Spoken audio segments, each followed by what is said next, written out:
Jukebox du paranormal.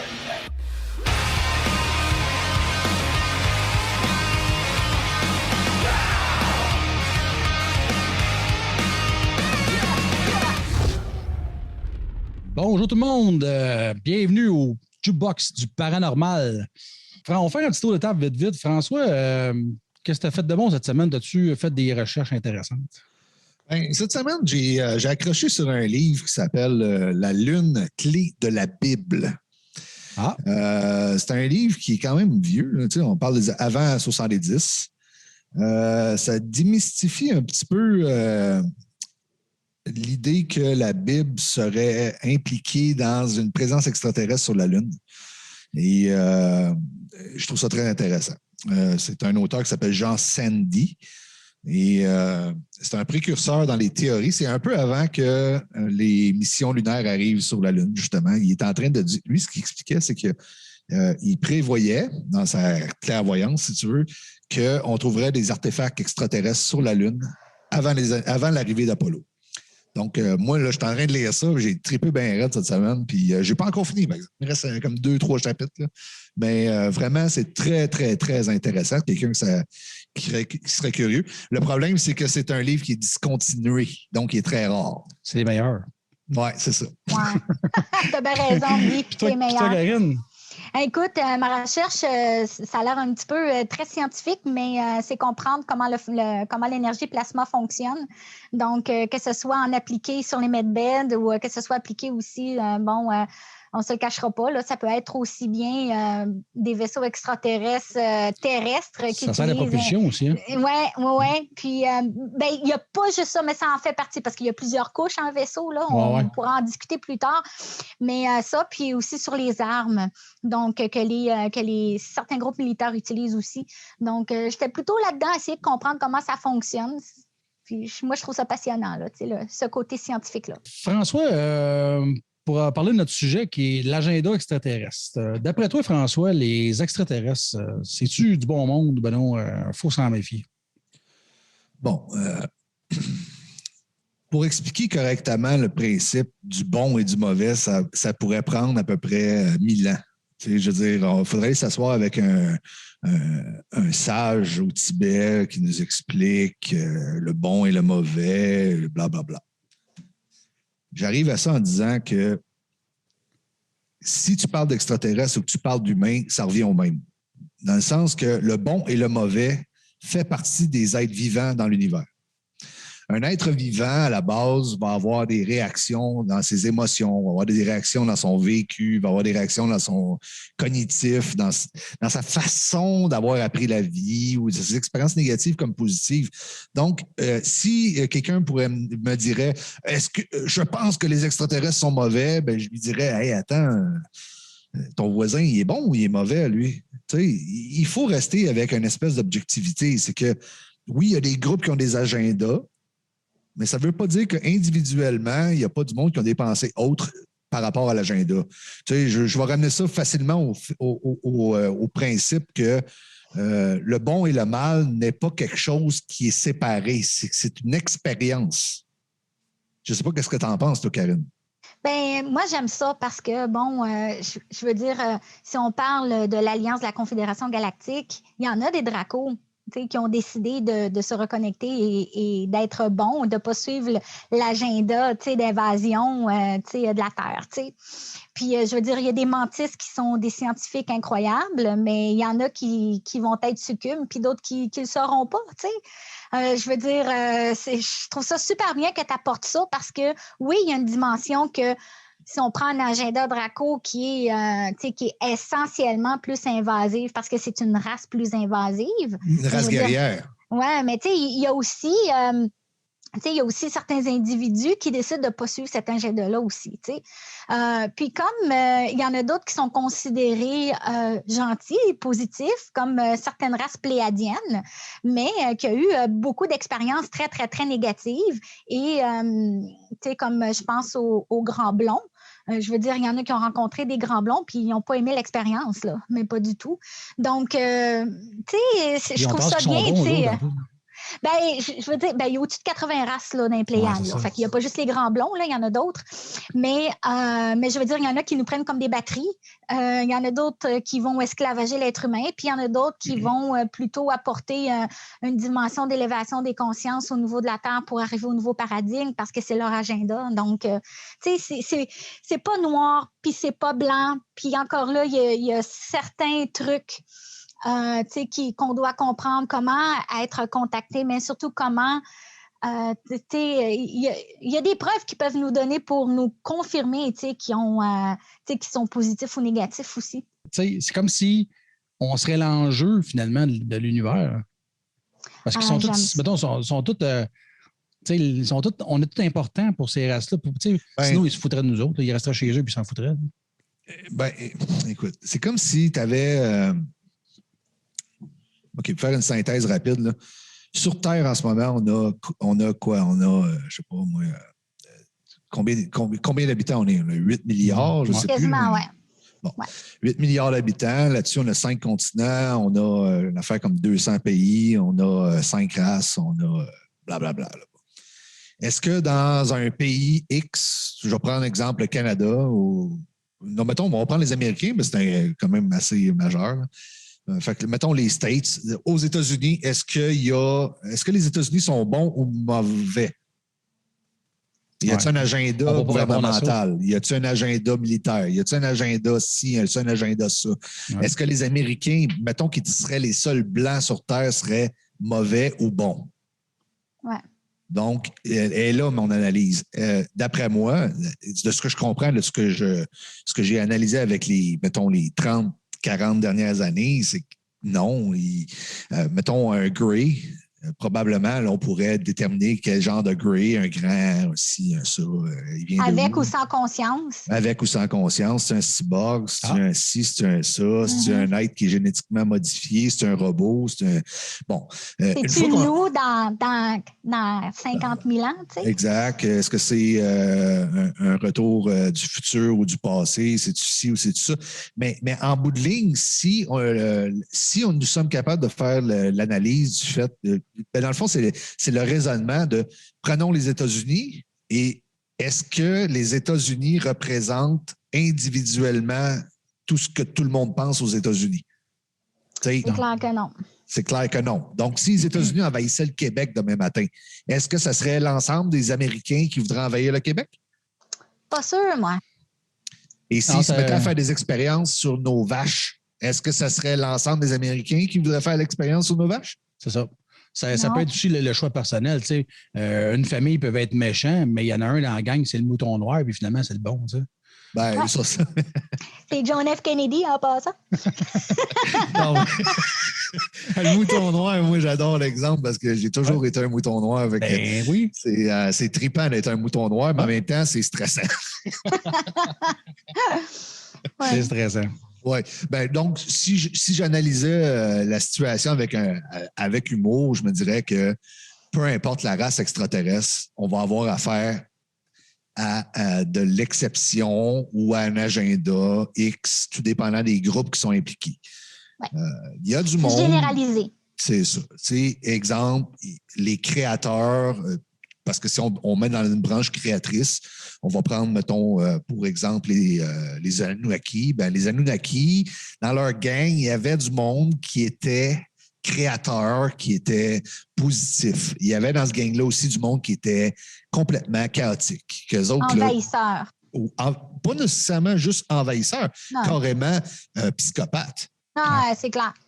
Tu sais, je veux dire, c'est ça l'affaire, c'est que on ne peut pas déterminer une civilisation par l'action de certaines personnes. Non, c'est clair. Non, voilà. C'est clair. C'est ça mon analyse. Je suis vraiment, vraiment d'accord avec toi. Puis, ça fait en sorte aussi que le pourquoi certaines races sont beaucoup plus observateurs, c'est que justement, ils ne veulent pas que l'on ait une perception que ce soit bien ou mal, mais plus neutre. Parce qu'il existe des races qui sont dites neutres aussi. Ben, donc, si Karine, on prenait l'exemple, dans mes voyages, je suis arrivé à des endroits, exemple en Indonésie, où est-ce qu'il y avait des îles, où est-ce que la plupart de la population dans le village était super gentil. Le monde était super fin, super gentil. Puis on traversait dans une autre ville où est-ce que le monde était plus agressif, tu sais, exemple. Ouais. Fait que, est-ce que l'Indonésie est agressive ou gentille? Gentille. Tu sais, c'est ça. Tu sais, à un moment donné, c'est que les humains, dans un groupe X, c'est comme une contagion, si tu veux, intellectuelle ou d'agenda. C'est qu'ils deviennent, dans un sens, motivés pour créer ou détruire. Ouais. Où l'agressivité devient le prédominant, où le partage devient la norme. Tu sais, il y a toujours un pendant à tout, le positif comme le négatif, mais il y a un entre-deux aussi. Donc, les extraterrestres, qui sont une réalité qui va être admise, qui l'est déjà, mais qui va l'être totalement bientôt, sera, d'après moi, analysée dans ce sens-là. Mm-hmm. Ouais. Mais il y a plusieurs artefacts qui nous, dans l'histoire qui nous en parlent. Il y en a qui ont eu un impact positif, il y en a qui ont eu un impact beaucoup plus négatif. Donc, c'est sûr et certain que juste au point de vue de le peu qu'on connaît, on est capable de dire sont ni blanc ni noir, déjà là. Oui. Mais qu'il y en a qui... il y en a qui ont justement cet agenda plus positif, puis d'autres qui ont un agenda plus négatif, puis il y en a d'autres qui ont un agenda très neutre. Et il y en a d'autres qui ont un agenda purement énergétique aussi. Absolument, donc, parce que là, on parle de... ce qui est un petit peu plus difficile à incorporer pour la plupart des gens, ce qui s'en vient, par contre, là, c'est que la matière est une chose, mais l'énergie est une forme de matière aussi.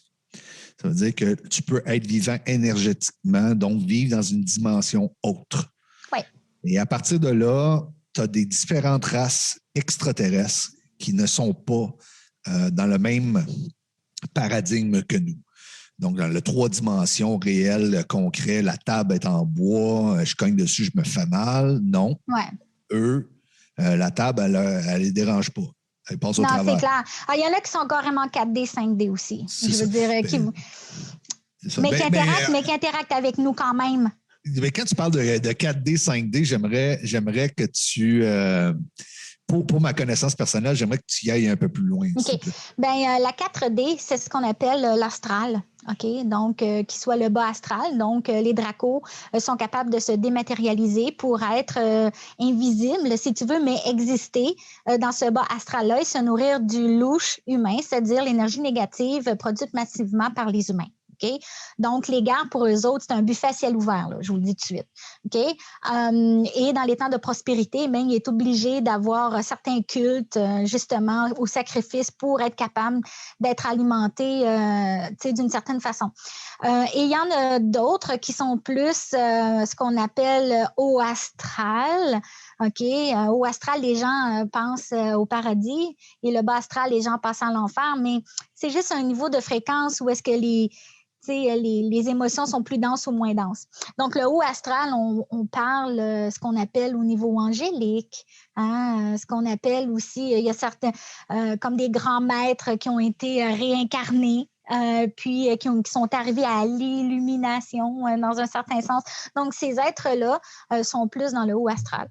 Et il y a certaines civilisations dites 5D, c'est-à-dire qu'ils peuvent se matérialiser ou se dématérialiser, mais leur niveau de fréquence leur permettent justement d'être dans un endroit plus contrôlé où est-ce qu'ils peuvent collectivement avoir ce type de fréquence-là pour être en 5D 24/7.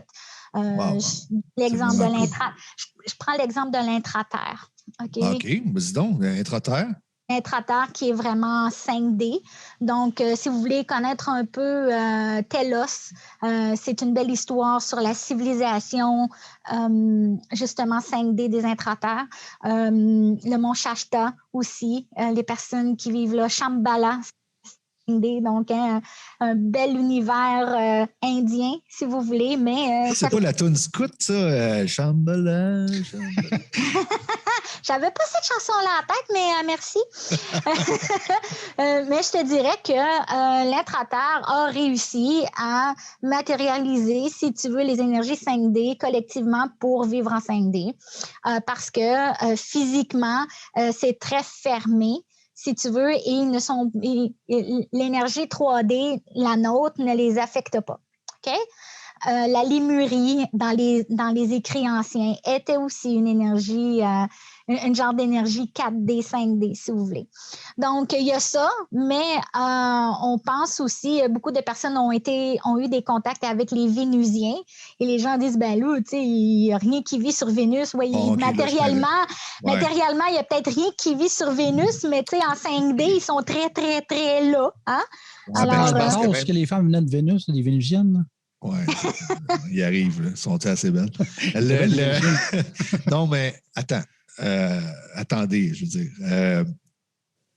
Par rapport à le concept qu'on peut seulement vivre selon les conditions terrestres,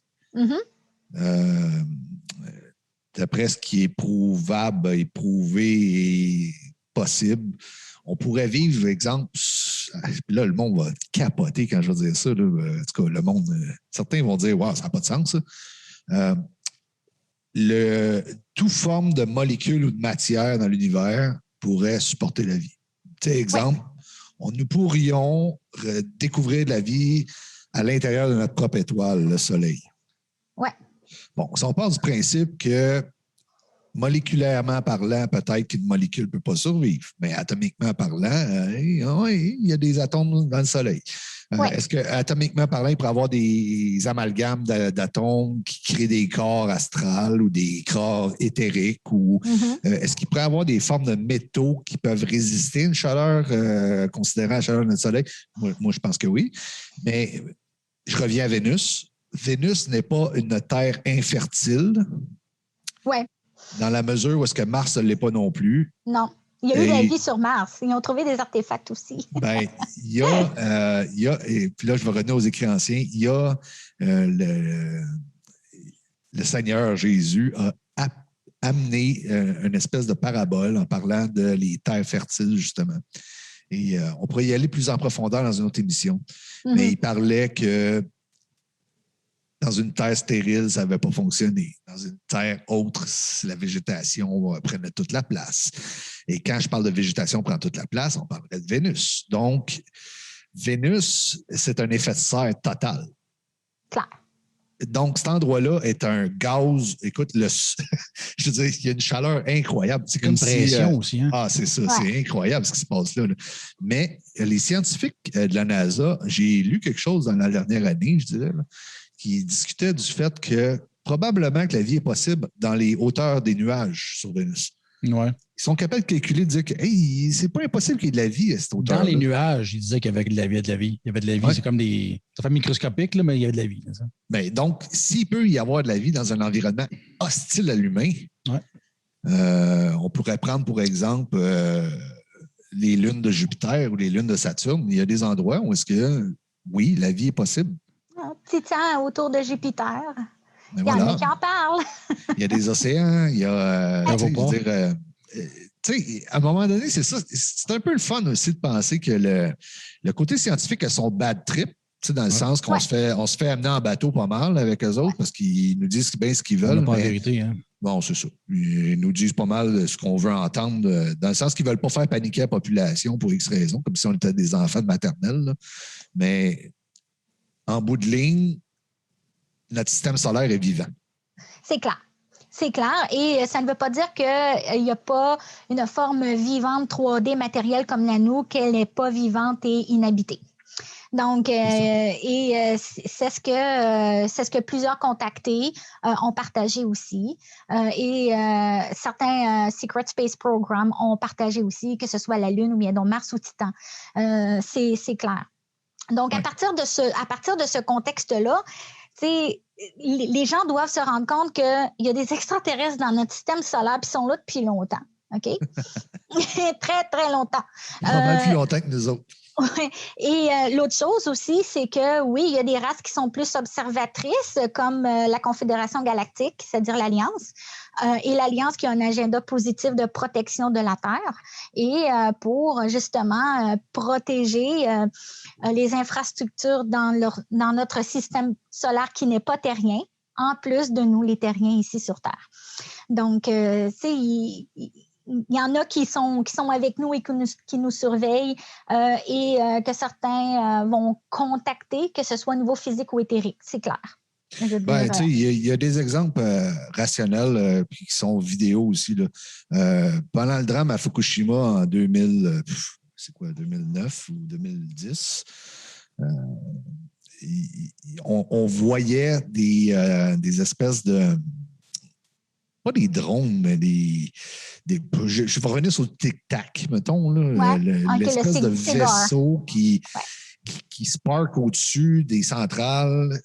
Et là, les centrales, là, l'intelligence militaire dit « Ouais, on ne sait pas c'est quoi. » Ouais, mais ils sont là pour prévenir une destruction totale parce qu'il y a un investissement total ici. En bout de ligne, l'humanité sert de... Comment je pourrais dire? C'est que nous ne sommes pas seuls. Donc, he cares. Oui, ils veulent avoir l'humanité vivante. Ils ne veulent pas qu'on crève.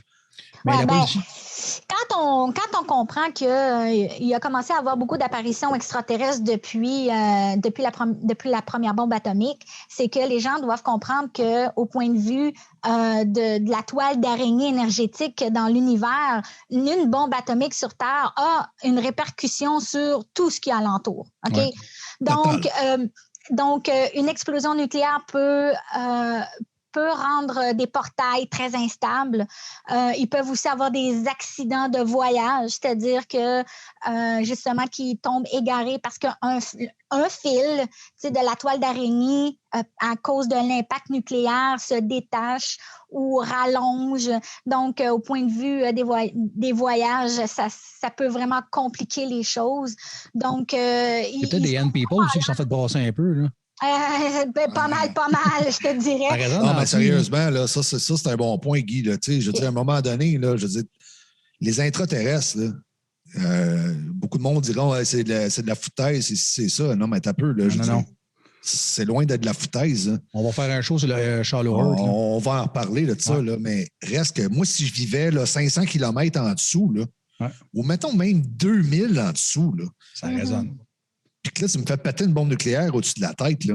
Je suis pas sûr, moi, que si je suis assez puissant pour aller t'avertir d'arrêter, là, que je ne vais pas le faire. Ouais. Ouais.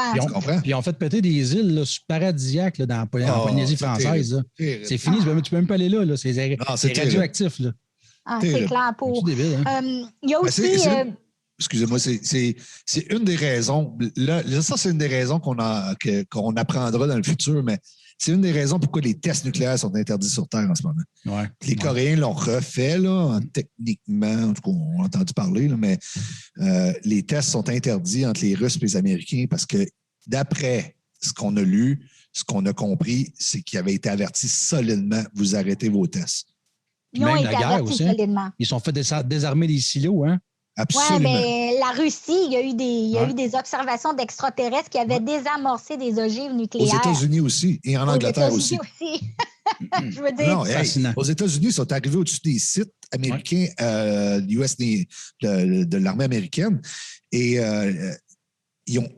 tout le bunker a tombé à zéro énergie. Là. Ouais. Il n'y a plus d'électricité, il n'était plus capable de rien faire. C'était déconnecté total. Mais il y a eu une présence en même temps. Hein? Il y a eu quelque chose dans les airs, hein? Puis exactement. On avait un ovni au-dessus ou plusieurs ovnis. Voilà. Puis ça, c'est rapporté. Hein? C'est pas de la bullshit. Là. Non. Quelqu'un qui va faire des recherches, il les trouve. Là. Puis là, ce que les gens doivent savoir, c'est que nous, on pense, il y a plusieurs dans la société qui pensent qu'il y a juste Area 51, mais Area 51, c'est 1 sur 30, là. Je veux dire, aux États-Unis. Là, on parle juste des États-Unis. Est-ce qu'il existe certains bunkers comme ça ici au Canada? Oui, il y en existe. Puis il y en existe ailleurs au Canada, là, puis dans le monde. Là, fait que, oui, il y a eu plus de déclassification, surtout depuis 2020. Hein, on pense FBI, CIA, justement sur la déclassification de certaines expériences XYZ, très ancrées dans la culture populaire, genre Roswell. Mais je veux dire, il y en a eu tellement plein d'autres. Ben, dans le fond, j'ai une image qui me vient tout le temps quand on parle de ça, c'est E.T., le film E.T. Ouais. Tu sais, je ne sais pas dans le commun du mortel si on est capable de faire. On visualise l'histoire. Là, on se dit, bon, E.T. c'est cute, E.T. c'est ci, E.T. c'est ça, mais en réalité, E.T., c'est pas sorti de nulle part parce que Spielberg, là, c'est un deep state. Hein, ouais. C'est clair. Il y a de l'inside. Spielberg savait de quoi il parlait quand il a fait E.T. parce qu'il y a eu des références. Hey, peux-tu faire quelque chose d'extraordinaire comme E.T. sans savoir de quoi tu parles?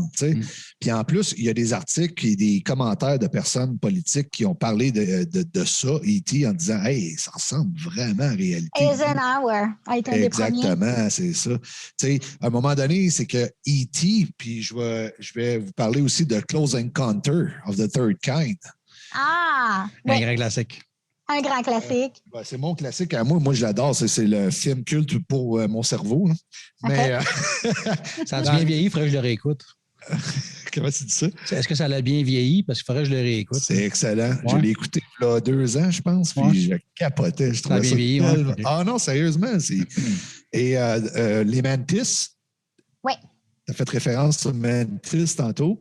Et c'est pour ça que j'ai sorti le case tantôt. C'est parce que dans ce film-là, à la fin, quand les Hellions, ils arrivent sur le mont, le nom m'échappe, là, cette espèce de mot qui existe d'ailleurs aux États-Unis, mais c'est pas Cheyenne, là, ça a un autre nom. Là.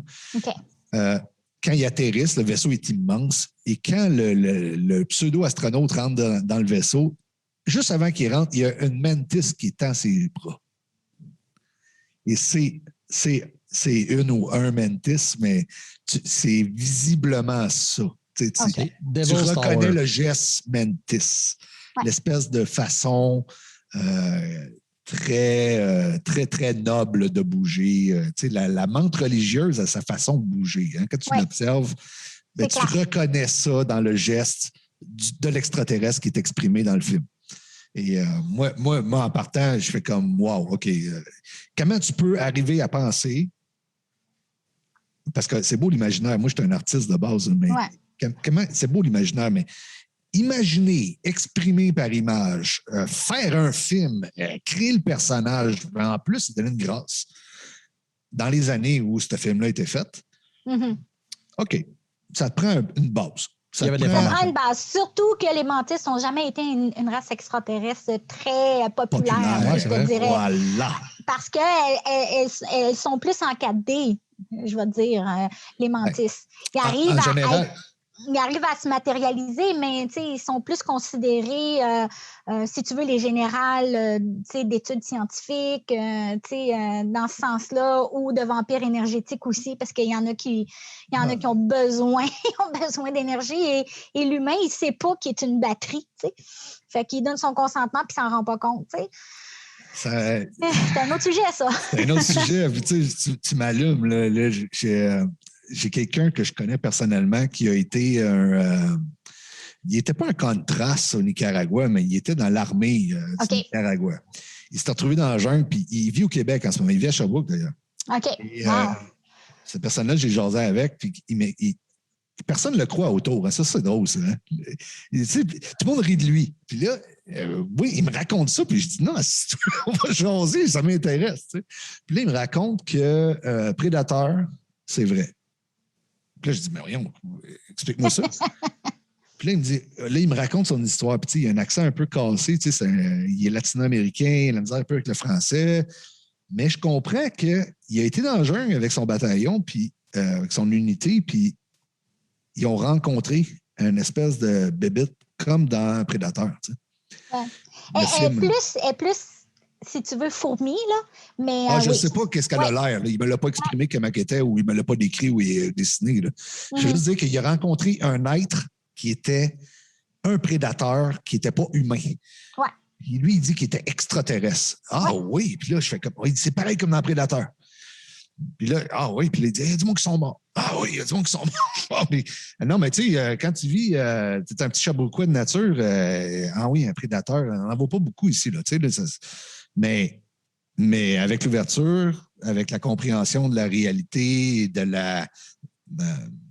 l'extraordinaire, du paranormal, ben, tu te dis, ah ouais, OK, c'est intéressant.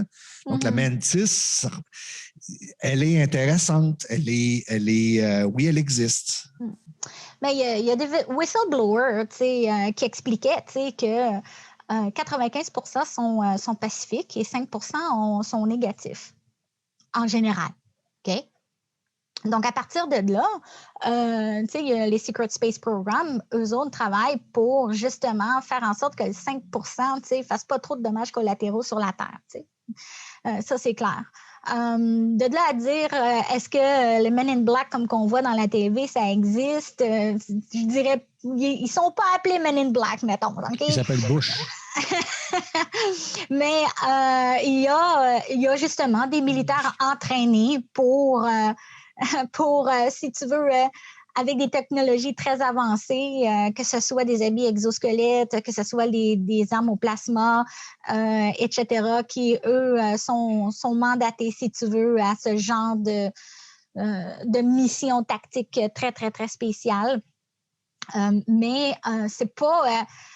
tu sais, je vous raconte ça, mais je veux pas que le monde pense que à cause de ce 5 %-là, il faut mettre les 95 dans le même bain. Oui, voilà. Parce que, je veux dire, si on parle des Blue Avian qui ont été très, très actifs et que presque personne connaît, mais je veux dire qui ont été, si tu veux, ceux qui ont dicté la loi de l'un. Si tu veux, le monde pense que c'est de la canalisation, mais ce n'était pas de la canalisation, c'était vraiment... Karine, prends deux minutes pour nous expliquer c'est quoi la loi de 1. Ouais. La loi de l'un, c'est comment fonctionne au niveau éthique et spirituel l'univers. Donc, cette loi-là, elle est adoptée et respectée à l'unanimité par le 95 % positif. Et c'est à partir de ça qui ont...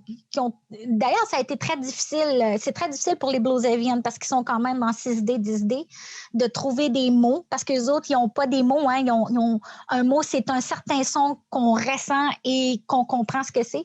Donc, de décortiquer, d'essayer de mettre des mots sur les lois de l'univers et comment fonctionnent les grandes lignes de l'univers. Là, dans un point de vue scientifique ou je te dirais plus au niveau d'élévation des consciences. OK. Ils ont fait aussi certains rapports avec notre histoire ancienne. Et le Blue Avian se fait appeler Ra dans la loi de l'un. C'est un questionnaire de questions-réponses, une belle brique, super facile à trouver en PDF sur Google ou DuckDuckGo. Si vous êtes comme moi, j'aime pas Google. Super facile à trouver. Non, c'est fini, moi, Google. Fini, ouais.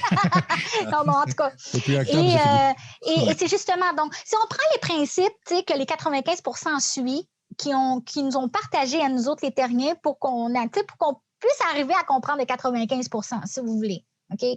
Donc, les Blue Avian, qui sont une race de mi-homme, mi-oiseau, on les appelle les Blue Avian parce que leurs plumes sont bleues. Et à partir de là, ils ne se sont jamais fait montrer seulement depuis les 15 dernières années. Ah oui? Oh. Ouais. Quand tu dis 15 dernières années, as-tu comme un exemple de situation? Un des premiers whistleblowers qui en a parlé, ça a été Corey Goode, parce que lui a eu plusieurs expériences de contact avec les Blue Avians. Okay. Mais ça, au point de vue du grand public. Par exemple, je te connais, François, tu es un passionné d'histoire. C'est sûr que, que ce soit en Sumérie ou ailleurs dans le monde, on voit, dans les écritures et certaines sculptures les êtres mi-homme, mi-oiseau. Oui, on voit aussi les reptiliens mi-homme, mi-oiseau, mi-reptiliens aussi. Aussi, tu sais. Donc, surtout avec les Mayas, là. Qui les ont imagés comme Inca, ça. On les a vus dans les fresques, dans les sculptures. Ouais. Puis ils ont peinturé des choses qu'ils ont vues. Ils n'ont pas peinturé des choses qu'ils n'ont pas vues. Là. Non. Ils ont pas. C'est pas un théâtre. Là. Non, c'est ça. Ils n'ont pas inventé ça. Là. C'est clair. Surtout pas pour en faire l'être divin central de leur culture, quand même. Il reste qu'à un moment donné, puis là, il y a eu des dérivés là-dedans qui fait que, encore une fois, je vais parler de relativiser les choses. là, on parle de sacrifices dans certains cas, blablabla, pour certains dieux. Ça a été des périodes. Ça n'a pas été par rapport à ce dieu en particulier-là. C'est clair. Mais il y a eu du monde, il y a eu des périodes dans leur civilisation où est-ce qu'ils ont dit « Hey, on veut qu'ils reviennent. » Ils avaient besoin de X, Y, Z. On va leur sacrifier nos enfants pour être certains qu'ils reviennent. Et puis non, ils ne revenaient pas. Et puis ils en sacrifiaient, puis ils en sacrifiaient, puis ils en sacrifiaient, puis ils ne revenaient pas. Puis là, ils perdaient leur culture, puis ils manquaient d'eau, puis blablabla. Puis là, ils sacrifiaient du monde. Puis finalement, la civilisation, elle a complètement claqué aux frettes. Ouais. Ça a été fini. Collapse. Total collapse. Ça a été... Donc, tu sais, les dieux comme tels ont toujours été identifiés comme des êtres qui étaient inaccessibles. Ouais. Sauf que quand on prend l'intérêt de lire ce qui s'est vraiment passé puis d'admirer un peu l'art, comment je dirais, les sculptures ou les trucs qui restent, les artefacts, etc., on se rend compte facilement qu'avec un minimum d'intérêt, on se rend compte que c'est une expression d'une époque passée et qu'il est effectivement arrivé quelque chose dans le sens que les humains, les civilisations de l'époque avaient été aidés par certaines entités, certains dieux, certains extraterrestres pour évoluer. C'est clair. Et les humains ont fait des lubies avec ça aussi. Hein? On s'entend que... Où est-ce qu'il y a de l'homme, il y a de l'hommerie, OK? Ah, voilà. Tu sais, d'en avoir peur, c'est une chose, mais tu sais, j'entends des histoires. Puis rien d'enlever au fait que certains reptiliens, exemple, ou les draconiens ou les intraterrestres, il y a du monde qui sont intéressés par le sang humain ou par tu sais, même les humains actuels sont intéressés par les propres humains qui vivent autour d'eux autres. On s'entend-tu que... Bon, je ne pourrais aller dans le détail, mais il reste que je suis convaincu d'une chose, c'est que ces extraterrestres-là n'avaient pas l'enjeu principal d'éliminer l'humanité. Parce que si ça avait été le cas... On serait déjà plus là, ça fait longtemps. Ben, c'est clair, ça aurait pris 15 minutes. C'est clair. Puis, tu sais, je t'entends là-dedans, là. Donc, tu sais, j'expliquais les Blue Avian, tu sais, qui en était une, mais, tu sais, je veux dire, dans la culture populaire, que ce soit sur YouTube ou Odyssey ou BitChute, tu sais, je veux dire, on entend les Syriens, on entend les Pléiadiens, on entend les Acturiens, Alpha Centauri aussi. Alpha Centauri, il y a du monde qui vit là? Ah oui, mais les Alpha Centauri, ils vivent sur plusieurs planètes, là. Et ils sont présents parmi nous. Ça fait partie d'une race qui sont... C'est comme nos voisins, hein? Ben, c'est pas mal nos voisins. Ils vivent parmi nous. Marche, là. Ouais. C'est ça, ils vivent parmi nous, Alpha Centauri. Ça c'est... Là, Karine, c'est de mettre le doigt dessus, là. C'est ça. Parce que, OK, on va y aller là. OK. Sur Terre, en ce moment, pour ceux qui ne sont pas au courant, nous ne sommes pas seuls. C'est clair. C'est clair. Et je veux dire, il y a plusieurs contactés. Il y a plusieurs contactés, il y a plusieurs partages qui ont témoigné de ça et qui ont partagé ça. Donc là, je vous parle de Alpha Centauri, mais il y en a d'autres aussi. Hein. Est-ce que tu en connais d'autres, François? Il y a sûrement d'aquatiques ou c'est des gens qui vivent dans l'eau. Les aquafarian, oui. Aquafarian. Yes. Comme je dois penser aussi que les pieuvres, les baleines, les dauphins, tous les mammifères marins, toutes les créatures, ça vient pas de la Terre. Dans les écrits, dans les Védas en Inde, les Védas est certains, ils ont appelé les Puranas. Les Puranas, c'est des écrits d'une histoire en Inde qui date de plusieurs milliers d'années. Donc là, on ne parle pas de plusieurs milliers d'années, genre là, 2000 ans. On parle de avant notre calendrier gréco-romain, donc plusieurs milliers d'années après, dans le fond, la glaciation, moins 10, mettons moins 10 000 ans, à ce point-là. Là. Ouais. Il raconte que d'après Krishna, là, le monde va dire, ouais, tu me parlais des Blue Avian, mais Krishna est un homme bleu. Oui, I know. Ils l'ont tout peinturé bleu. C'est donc bien drôle, hein? Il est bleu, hein? Il est bleu. Mais en Inde, là, à part du monde qui font croire qu'en Inde, tout le monde meurt à toutes les 3 secondes du COVID, là, il reste que en Inde, ils ont une culture hallucinante de religion, multiculturelle, pas possible. Ouais. c'est un pôle de croyance à travers le monde que c'est inimaginable. Il n'y a pas d'imagination possible de croire à quel point il y a de croyances là-bas, mais le Veda et le Purana, c'est des livres qui sont écrits. Et là-dedans, ce qui est super intéressant, moi, c'est un détail qui m'accroche. Il y aurait, d'après le Veda, 400 000 races d'humanoïdes dans notre galaxie. Wow, 400 000. 400 000 dans le système solaire. Dans la galaxie. Dans la galaxie. Dans la galaxie. 400 000. Ça veut dire pas 400 000 extraterrestres, 400 000 races. Imagine. As-tu vu aussi, c'est Stephen Greer qui a fait la dissection d'un extraterrestre d'après ça d'eau? Oui. Ben, ça, c'est comme un grand classique. Ça a été un des premiers fake news, slash vrai. Ben, il y en a qui disent que c'est un hoax, il y en a qui disent que c'est vrai. Stephen Greer, c'est quelqu'un quand même de crédible, non? Oui, mais fait intéressant, il a été appuyé par Emery Smith, qui, lui, est biologiste et qui faisait les dissécations de certaines races mortes et qui confirme que oui, il a disséqué ces petits-là, justement. Avec une tête extraterrestre, là, c'est incroyable. Hein? Mais avec un pouvoir de télékinésie, il paraît incroyable. Ouais. Ils sont petits. C'est comme dans Men in Black, les petits, là, ils ressemblent à des genres d'insectes, ils sont tout petits, là, ils vivent ensemble. Oui, International, oui.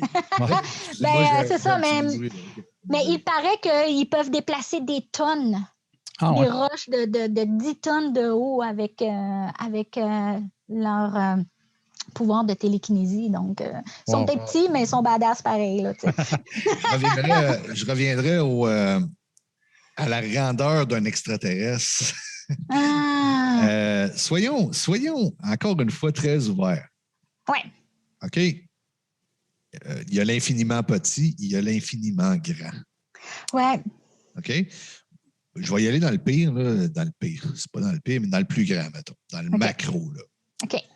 Nous ferions partie d'un être qui vit dans un autre univers. Ça, c'est le plus grand possible pour nous dans notre imaginaire. Tu parles dans le plus grand qui existe, mettons, là? Exemple. Ça serait, mettons, le corps de quelqu'un. Oui. Exemple, tout l'univers visible dans lequel on vit ferait partie d'un être vivant. Ça serait un être vivant en mouvement. Totalement logique. Oui. OK? Cet être vivant-là vit dans un univers dans lequel, lui, se sent petit. C'est clair. Oui. Okay? Aussi. Mais je veux dire, il a été répertorié des blobs qui sont grands comme la planète Mars, tu sais. Bon. Là, je vais dans l'extrême, juste pour ramener au plancher des vaches du fait que notre conception de l'humanité, c'est pas la base de l'univers. Tu sais, un peu clair. Comme Galilée disait, nous ne sommes pas, le soleil ne tourne pas autour de nous, puis là, tout le monde capotait. Bon, mettons, en 2020, moi, je vais affirmer, je ne suis pas le seul, là, probablement, là, mais je n'ai pas de référence, là, mais je dirais, nous faisons partie d'un plus grand. Et dans le même concept, nous faisons partie aussi d'un plus petit. Ça veut dire que dans notre conception, un humain ou un être vivant va mesurer, mettons, un insecte va être tout petit. Une mouche, c'est le plus petit, une fourmi, un microbe, blablabla. Pourquoi il n'y aurait pas des civilisations extraterrestres qui sont minuscules?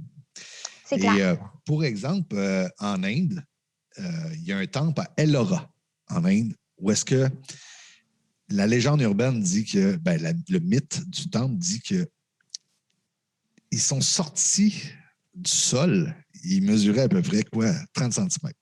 OK. Puis là, ils ont aidé les Indiens, les Hindous, en tout cas, les personnes qui vivaient là-bas, à réaliser telle affaire en agriculture. Telle affaire. Puis après, ils sont repartis. Puis là, le monde voulait les suivre, mais non, les sentiers, les tunnels faisaient... Puis ils sont repartis dans le sol. C'était fini. Donc, est-ce que c'est concevable de penser qu'il y a des humanités ou des civilisations qui vivent à l'intérieur même de notre planète, qui n'ont pas la même dimension physionomique que nous? C'est clair. Moi, je pense que oui. C'est clair. Je veux dire, on parle aux grands humanoïdes de l'intraterre qui serait grand comme un building de 10 étages. Pourquoi pas? Je veux dire, ça a été répertorié. Je veux dire que ce soit les ants, les êtres fourmis, qui ont été répertoriés aussi dans le folklore justement en Amérique du Nord, aux Je te États-Unis. ramènerai aux Grecs, là. Ouais. Dans leur mythologie, eux autres, là, les dieux mesuraient combien? Ouais. Les titans, là, ils faisaient, il y a certains mythes grecs, Guy, là, qui parlent de titans, ils sont hauteurs de montagne. Ouais. Il y a des images de gravures là, d'Anunnaki qui tient un lion, là, puis ça aide un chat dans ses mains. Oui, c'est ça. Là, c'est ça. Donc, oui, il y en a qui sont grands, il y en a qui sont plus petits, il y en a qui ils ont un aspect aussi plus humain et d'autres moins humains. Mais la chose que je dois vous dire, par exemple, où est-ce que c'est unanime et que tous ces tous ces extraterrestres parmi nous ont toute une âme et une conscience. Oh, ouais, donc, c'est ça qu'il faut se rappeler. OK? Je veux c'est dire, important, ça. le monde pense que les reptiliens sont mauvais. Ben, il y a des reptiliens dans l'intraterre puis qui n'interactent pas avec nous autres. Ils ne veulent rien savoir de nous autres. Ils veulent juste qu'on leur foute la paix, puis c'est tout. Puis il y en a quelques-uns qui sont sur la Terre, puis qui ont dit « Hey, le pouvoir et paplapla, c'est belle fun, on va expérimenter ça. » Tu comprends? Mais on s'entend-tu que l'âme, parce que il y a le corps, il y a l'esprit qui permet de s'exprimer, qui permet à l'âme de s'exprimer. L'âme est existante dans tout être vivant sur Terre. Donc, on parle qu'un arbre a une âme. Donc, peu importe la race, le type, l'humanoïde ou l'insecte, il y a une certaine part d'âme dans chaque être vivant. On en parlait l'autre fois, Karine. Là, je suis obligée de te dire que 35 de la population mondiale des humains sont des désincarnés, c'est-à-dire qu'ils ont le premier, deuxième, troisième chakra, mais qu'il n'y a rien qui passe au cœur et il n'y a rien de connecté, ils n'ont pas d'âme. Ah, c'est fascinant de savoir ça. C'est un autre sujet, mais je comprends ce que tu veux dire. En général, oui. Dans la forme énergétique, je pense que l'âme est une espèce de conscience énergétique. Oui, c'est clair. Il y a une intelligence énergétique associée à l'activité vivante. Oui, c'est clair. C'est ça que je veux dire. C'est clair. Mais même dans les humains, il y en a qui sont désincarnés. Il y en a qui sont des non-âmes, qu'on appelle. Oh, sur 8,5, sur 8 milliards d'humains, il y a combien de vrais humains avec des âmes? Avec des âmes, mettons un chiffre, là. 8 milliards fois 80, fois 75, 70 ouais. 70 tu penses? Mais avant, je veux juste vous dire que là, à 10-15 ans, c'était 45 Là, on est rendu à entre 30 et 35. Mais comment on estime ça? Comment on peut...